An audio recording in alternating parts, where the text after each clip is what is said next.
Jamaat-e Islami UDF ബന്ധത്തിനെതിരെ അതിരൂക്ഷ വിമർശനവുമായി സമസ്ത രംഗത്ത് വന്നിരിക്കുകയാണ്.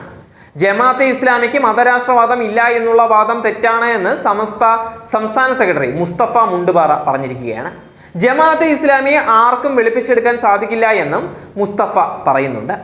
ജമാഅത്തെ ഇസ്ലാമിക്ക് രാഷ്ട്രീയ പ്ലാറ്റ്ഫോം ഒരുക്കി നൽകരുത് എന്നും മുസ്ലിം സമുദായത്തിനകത്തേക്ക് കയറിപ്പറ്റാനുള്ള തന്ത്രമാണ് അവരുടെ രാഷ്ട്രീയ പ്രവേശനമെന്നും അവരുമായുള്ള കൂട്ടുകെട്ട് ധ്രുവീകരണം ഉണ്ടാക്കുമെന്നും മുസ്തഫ മുണ്ടുപാറ പറയുകയാണ്.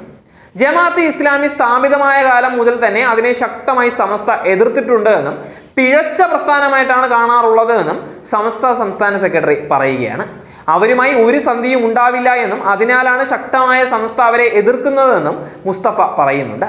അവർ ജനാധിപത്യത്തെ അംഗീകരിക്കുന്നില്ല എന്നും ജമാഅത്തെ ഇസ്ലാമി പ്രസിദ്ധീകരിക്കുന്ന പുസ്തകങ്ങളിൽ ഇക്കാര്യങ്ങൾ തന്നെയാണ് പരാമർശിച്ചിട്ടുള്ളത് എന്നും അദ്ദേഹം എടുത്തു പറയുകയാണ്.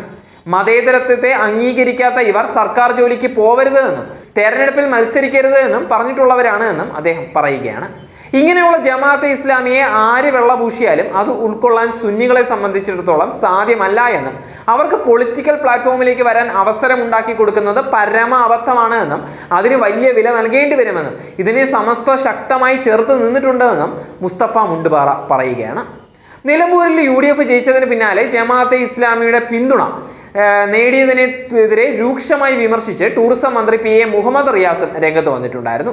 ഇനി ഒരിക്കൽ കൂടി അധികാരത്തിൽ വരാതിരിക്കുന്നത് സ്വപ്നത്തിൽ പോലും ചിന്തിക്കാൻ ത്രാണിയില്ലാത്ത സ്ഥിതിയാണ് UDFനുള്ളത് എന്നും അതിനാൽ എല്ലാ മതവർഗീയ ശക്തികളുമായും തുറന്ന കൂട്ടുകെട്ടിന് മുൻകൈ എടുക്കുകയാണ് എന്നും റിയാസ് ഫേസ്ബുക്ക് പോസ്റ്റിലൂടെ പറഞ്ഞിട്ടുണ്ടായിരുന്നു. ജമാഅത്തെ ഇസ്ലാമി എന്ന അപ്പം UDFന് ഇന്ന് മധുരിക്കും, നാളെ കഴിച്ചിരിക്കും തീർച്ചയെന്ന് മുഖവരയോടെയാണ് റിയാസിന്റെ നിശ്ചിത വിമർശനം തന്നെ. മതരാഷ്ട്രവാദികളായ ജമാഅത്തെ ഇസ്ലാമിയെ രണ്ട് കൈയും നീട്ടി UDF സ്വീകരിക്കുകയായിരുന്നു.